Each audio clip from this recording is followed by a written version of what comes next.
awamu ya pili ya taarifa zetu za KTN leo wikendi. Alipomwacha mtoto wake akiwa na umri wa miaka 5 kwa dadake wa damu Margaret Wamboi, hakudhania lolote baya lingemfika mwanawe. Ila katika matuo tatanishi, mtoto John Japhet anasemekana kupeanwa kwa nyumba ya watoto bila idhini ya mamake, kisha katika makao ya kupeana watoto kwa malezi na baadaye kwa wazazi wapya wa kumlea. Familia hii mjini Thika sasa imeweka lawama kwa shirika la watoto la Child Welfare Society of Kenya, shangazi ya John miongoni mwa wengine, kwa madai ya kula njama iliyomsababishia mwanao mateso ya miaka 24 ya kumtafuta mamaye. Mwanahabari wetu Lofti Matambo amefuata nyayo za matukio haya hadi mwaka 1992 alipozaliwa John Japhet. Ni kwenye makala maalum Safari ya Usuli yanayobainisha kati ya kupeana watoto kwa malezi na biashara ya watoto. Na kuacha na makala hayo, mimi ni Cecilia wa Kesho Mathuva. Tuliokuwa naye kwa lugha ya ishara ni Meresha Owiti. Mtazamaji makinika.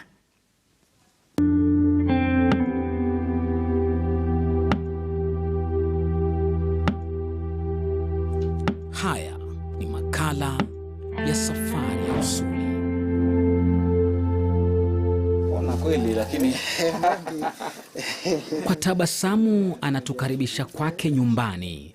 Ila tabasamu hili ni maficho ya mengi aliyoyapitia kwa kipindi cha miaka 24 mikononi mwa watu wageni maishani mwake. Naitwa Margaret Wamboi Githiori. Umri nina miaka 56 na mimi ndio nimemzaa George. Nilimzaa 1992 April 6th in Garissa. Mamake Japhet ndiye huyu. Amewasili kutoka Mariakani, kaunti ya Kilifi, kuja kumwona mwanawe kwa mara ya kwanza kabisa tangu alipotoweka mikononi mwake kwa njia ya kutatanisha mwaka 1997. Furaha yake ni dhahiri. Hata saa hii nikimuona naona kama nikitoka atadidimia tena hapo tena. Nini kama uko naye hapo? Adidimie tena nibaki vile na machozi yangu. Umtafute tena. Naona tu mkono wa Bwana. Sasa wakati huo sijamuona. Hata hivi sijamuona. Nimemuona saa hii. Hata ndio naona kuelezea kuna kuja ni raha tena ni machozi. Unayo. Mwaka wa 1992 Margaret Wamboi Githiori alijifungua mwanawe wa pili mjini Garissa alikokuwa anafanya biashara ya mkahawa. Alimpa jina la John Japhet Githiori. Anakiri kuwa na upendo wa ajabu kwa mtoto wake kama walivyoshuhudia jirani zake. Mwaka 1997 John Japhet akiwa na umri wa miaka 5, uchumi uliyumba kutokana na maandalizi ya uchaguzi mkuu nchini.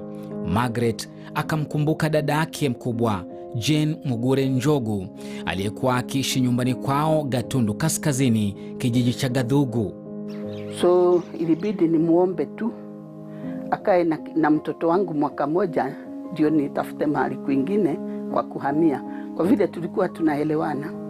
Nilikuwa naishi na hata na mtoto wake. Nilikuwa naishi na mtoto wake na nilimchukua hata kabla ya kumzaa huyu.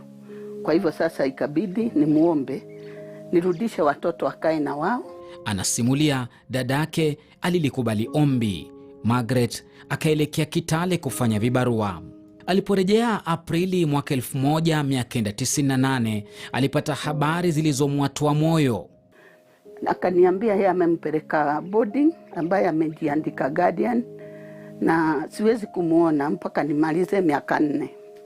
Hapo Margaret alihisi harufu ya kuchezewa shere. Sasa ilikuwa ni machozi sababu fikiria mtoto huyu nimemzalia yule mwingine akiwa na 17.5 years. Kwa hivyo sikuzaa na nia ya kulelewa. Baada ya miaka 4 ya uchungu wa mzizi wa mama na mwana kukatwa, Margaret anadai kurudi kumwona mtoto wake. Ila karata ikawa imebadilika tena. Sasa miaka 4 ilipoisha, nilienda akaniambia kwanza ulimeambia fulani na fulani ati mimi nimefanya mtoto wako nini? Basi nimeandika miaka 8. Asipomaliza 8 sikupi. Natoka leo sikuje kwangu. Margaret alijaribu kutafuta msaada kwa kaka yao mkubwa Joseph Waweru Muthiori, daktari tajika mjini Thika, aliyekuwa ameachwa na baba yao marehemu kama msimamizi wa familia. Hakusaidika. Mimi nataka uniitishie mtoto wangu. Aliniambia ukaambiwa saa hii ulipe gharama ya huyo mtoto masomo yenye amesoma utaweza? Unasikia ndugu yangu is a doctor, dada naye is a nurse, mimi ndio raia wa kawaida, si ndio? Sasa singefikiria anaweza kunitendea maovu shwali. Hapo akajua hana budi kubadilisha mkondo wa kumsaka mwanawe. Safari ya Usuli, safari ya kumsaka mwanawe ikaanza. Alianza kwa kupiga ripoti katika kituo cha watoto cha Tononoka, Mombasa, alikokuwa amehamia. Nilianza na Muhuri Human Right, nikaenda nikawaelezea, wakampigia simu, akawaambia mimi najua mahali mtoto mahali yuko. Wakampigia mara 3. Ndio wakanichukua akanipeleka kwa mkubwa wa Children Department pale NSSF kule Mombasa sasa. Naye akampigia akawaambia the same. Ndio akaniambia, kwanza akamwambia na ujeuri, ndio huyo akaniambia right now tutaitisha mtoto kikoti. Ndio tukaenda pale Tononoka tukaroji kesi. Lakini sasa ujue sasa na roji kesi inasivomana, sababu hawezi kunifanyia vibaya. Mahakamani Margaret alipatana na stakabadhi za kiapo cha dadaye Jane Mugure zikamshtua. Kwenye stakabadhi tulizoziona ni kiapo kilichotiwa saini chini ya wakili wa Idhirira Mwangi and Co-Advocates Oktoba mwaka 2011. Jane Mugure Njogu aliapa nikinukuu, mhusika ni dadangu mdogo. Mwaka 1997 alimwacha mwanawe nyumbani mwangu na kuelekea pahali pasipojulikana. Sikuwa na uwezo wa kuwashughulikia watoto kwa sababu ya matatizo yangu, na hivyo nikampeleka katika kituo cha watoto cha Mama Ngina. Baadaye niliitwa na kituo cha Child Welfare Nairobi, maana mtoto alikuwa amepata mzazi mpya wa kumlea. Kwa sasa Japheth amefika umri wa miaka 19 unusu. Kwa hivyo kesi hiyo haifai kuwa chini ya mahakama ya watoto. Mwisho wa nukuu. Mimi sikuwa naitisha huyo wa over 18. Huyo mdogo niliacha ako wapi? Wanielewa? Lakini sikuwa naitisha huyo adult. Mimi nilikuwa naitisha yule mtoto nilimkabidhi mkononi anirudishie mtoto wangu akiwa na kidevu pia. Hayo ni ya Mungu, sababu mwaka ni Mungu huweka. Lakini mimi sikuwa naitisha adult. Na sikuenda kotini akiwa adult, na wala sikuanza kuitisha akiwa adult. Mnamo tarehe 28 Juni mwaka 2011, katika kesi ya watoto nambari 128 ya mwaka 2011, Jane Mugure Njogu alikula kiapo chingine kwa kujitetea baada ya kuitwa katika mahakama ya Tononoka. Katika kiapo hiki, Jane anadai kuwa aliachiwa mtoto John Japheth na dadake mwaka 1992, akamlea hadi alipokuwa na umri wa miaka 5, kabla ya kuamua kumpeleka katika makao ya watoto, kwani mamake alitishia kumtupa katika mto Tana. Margaret anakanusha.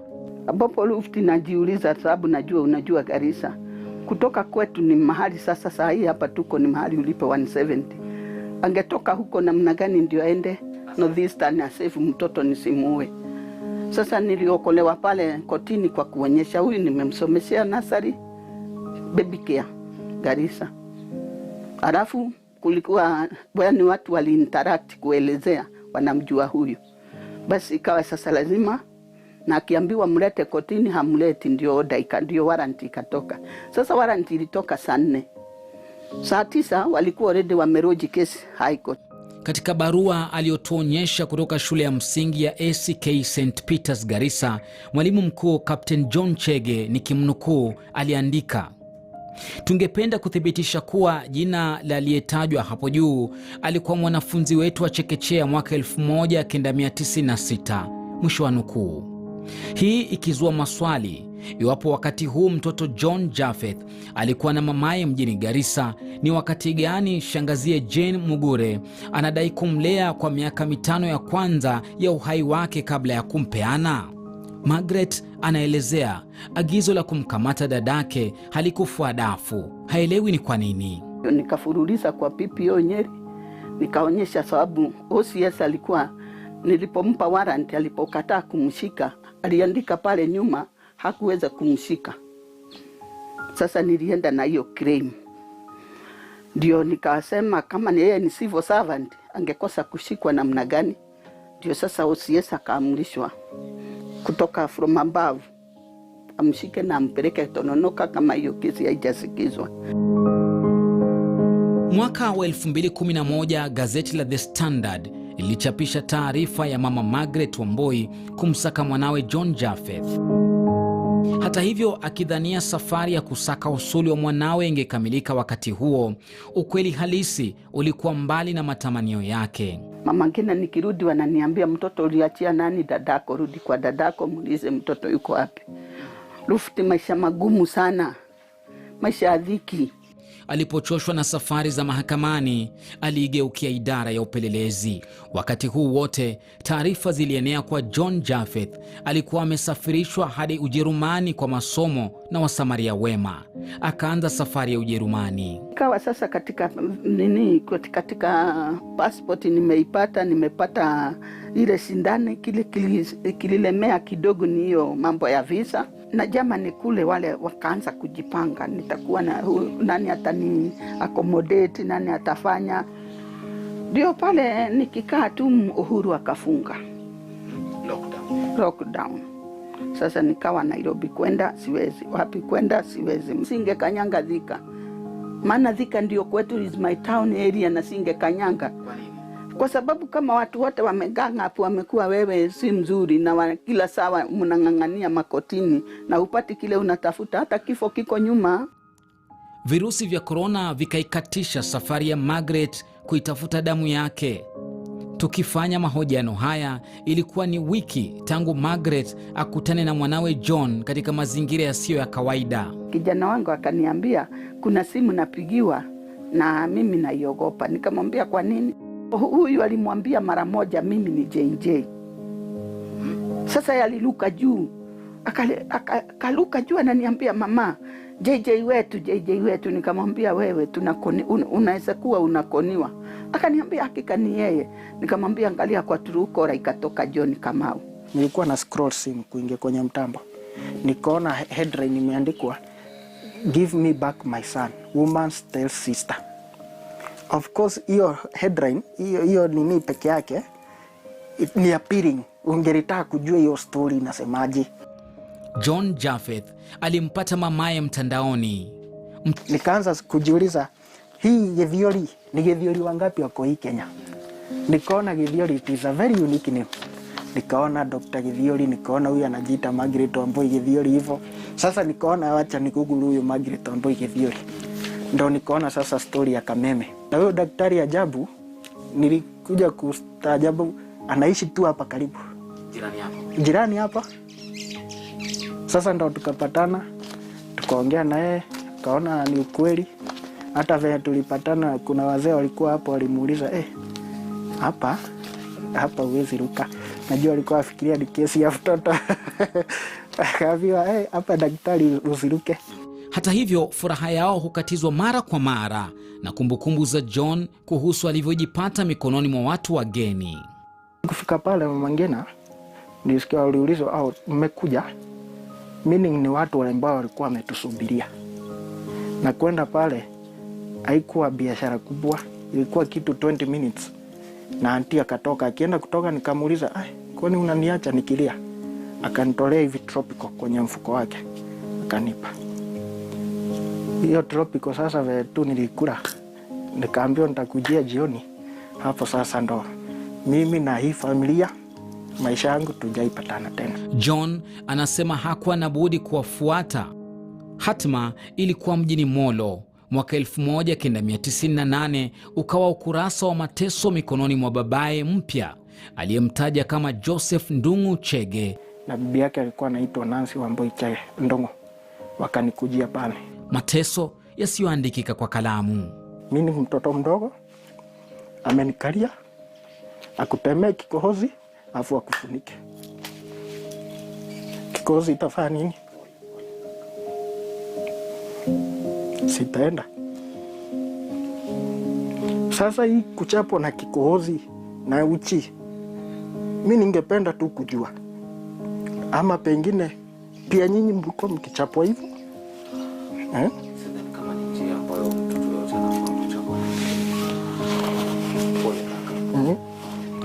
Najua inaweza kuwa pengine ni mimi, nyinyi hamsemagi. Alipomaliza darasa la 8 hakukuwa na msukumo wa kumsomesha John. Mateso yakazidi. Alipata mwanya wa ghasia za baada ya uchaguzi mwaka 2007-2008, wakati mji wa Molo ulipoathirika zaidi. Akatoroka, akawa mkimbizi wa ndani kwa ndani. Alipofukuzwa shule ya upili ya Anesta mwaka 2010, alikuwa na deni la karo shilingi 88,000. Akaamua kutorokea jijini Nairobi na kuanza maisha ya kurandaranda mitaani. 2009 pale Rudhuri. Nikakaa hapo. Sasa ni ile unapewa vibarua, tuseme especially clubs, unajua Nairobi zinaenda 24 hours. Utapewa ile ya kupanguza huko. Ndio umeacha shule? Ushaacha shule. Kana kwamba pepo za heri zilikuwa zikimuelekeza kwema, John alifika mjini Thika. Alipojitafutia shule ya upili ya wavulana ya Chania, akasomeshwa na wasamaria wema.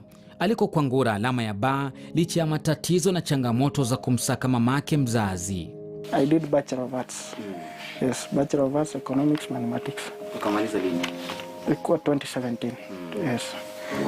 So Mungu ni mzuri, nilimaliza. Anasema ufanisi wake masomoni hauna maana yoyote kwake, kwani tayari chimbuko lake halieleweki. John ana vyeti viwili vya kuzaliwa, kimoja alichochukuliwa na mamaye Margaret Wamboi mjini Garissa mwaka 1992 na chengine kama George Njoroge, jina alilopewa na babake wa Molo Joseph Ndung'u Chege.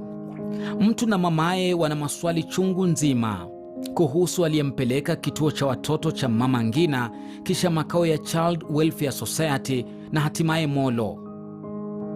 Katika stakabadhi moja ambayo familia hii inaamini ilitumiwa kumpeana John kiholela, Child Welfare Society iliingia kwenye mkataba na Japheth Ndung'u Chege mwaka 1998. Ili kutafuta ukweli wa cheti hiki, afisa wa watoto kutoka Child Welfare Society Martin Webia alidai kesi hii hawajaiona katika stakabadhi zao. We came across that matter for the first instance when the Director of Criminal Investigation under the Division of Child Protection Unit were investigating such a case. That was in 2018.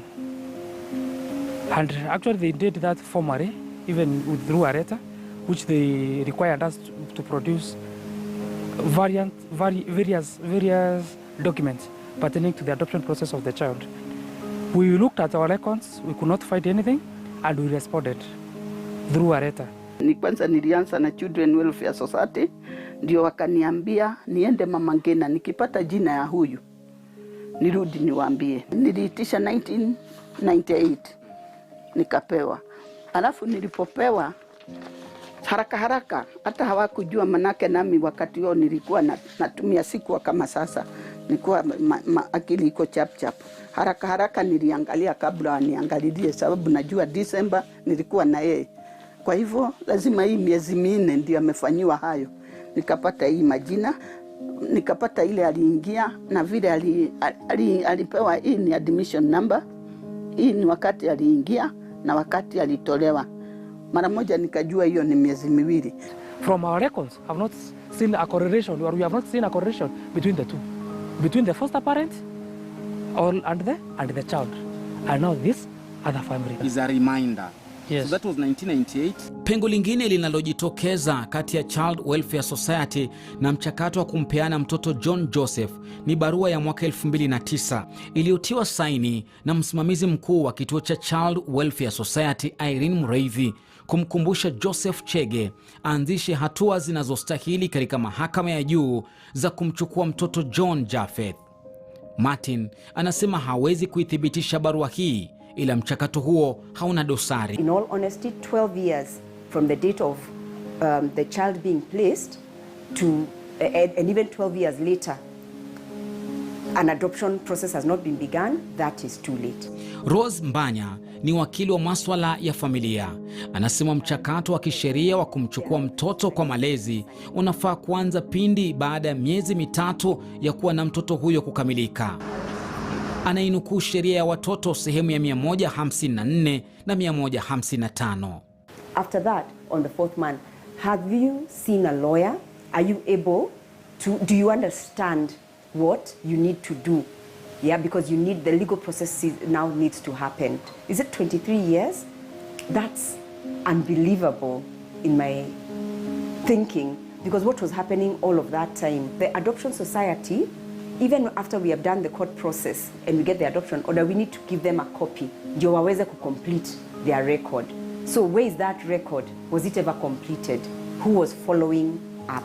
Sheria hii inaagiza kituo husika kinachopeana mtoto kimchunguze mzazi kabla ya kumpa mtoto. Iwapo Child Welfare Society ilihusika, je, uchunguzi wao ulifikia wapi? The problem is about individual characters, individual. I will tell you that. Yeah. Hata nashukuru angekuwa mtu wa TB. Si ningekuwa nimeambukizwa. So kikozi alikuwa anakutemea kwa mdomo ama wapi? Yeah. Alikuwa ananichapa afu anikalie, anifinya hivi mdomo. Ile upanua mdomo. Hakutemea kikozi. Kurudi tena kusema msamaha pia unatokana na mwenye ambaye anahisi nimekosea mtu. Sio wewe utoke tu uende na kuja kukupa msamaha. Maana hata saa hii yeye na mimi ni kujiadjust kwa yale maisha, nikubali maisha yake, akubali maisha yangu. Hello. Halo, habari gani? Sema. Hujambo mami, nazungumza na Jane Mugure. Yes, mchungaji. Mchungaji Jane Mugure Njogu. Yes. Mimi tulijaribu kumtafuta Jane Mugure Njogu, shangazie John Japheth, anayedaiwa kuhusika pakubwa katika kumpeana mtoto John Japheth kinyume cha sheria ya watoto na pasi ya idhini ya mamake. Kwa sababu wewe unasema hupatikani, we have opted to record the conversation so that we can give you a right of reply. So we record the conversation. Now, why are you so concerned about it? It's because it's a story we are doing. Na kawaida ya taarifa yoyote sisi kama wanahabari ambao tunafuata utaratibu, hatuwezi kuipeleka hewani bila kusikia sauti ya mtu aliyetajwa katika hiyo taarifa. Sasa umesikia sauti yangu? Ile nimekuambia mimi sitaganyi. Ndio nasemaje? Na ndio nakwambia. Naam. Hiyo kesi imekuwa na mambo mengi mpaka nimechoka. Kabla uendelee mami, nataka ujue kwamba tuna record mahojiano haya kwa ajili ya kukupa nafasi ya wewe kuzungumza, ili ukielezea ujue kwamba tuna record ya mahojiano. Please don't. Hello? Hello? Are you there? Right now I'm having headache. Let's not continue, please. Huyu John Japheth unamjua? Amekata simu. Ila hakuwa tayari kwa mahojiano ya aina yoyote. Mjombake John, Daktari Japheth Waweru, ambaye aliwahi kuwatembelea John na mamake nyumbani kwao Thika baada ya kupatana, hakuwa tayari kuzungumza nasi pia hadi tulipokwenda hewani.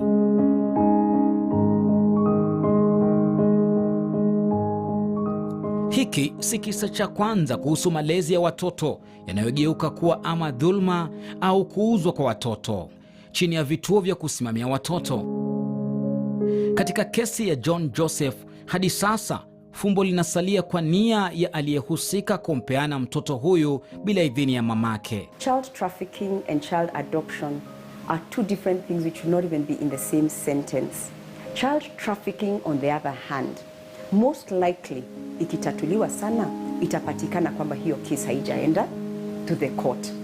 And that happens, of course. You know, we know it because we see it in the news. Watu wanapata promises from somebody kwamba nitaweza kukupatia mtoto. Mtoto genesis yake haijaangaliwa, alitoka wapi hakujaangaliwa. Under the law, the process of adoption should actually not involve the exchange of money. And all the identities of the people involved has been reviewed. You will be able to do social inquiries.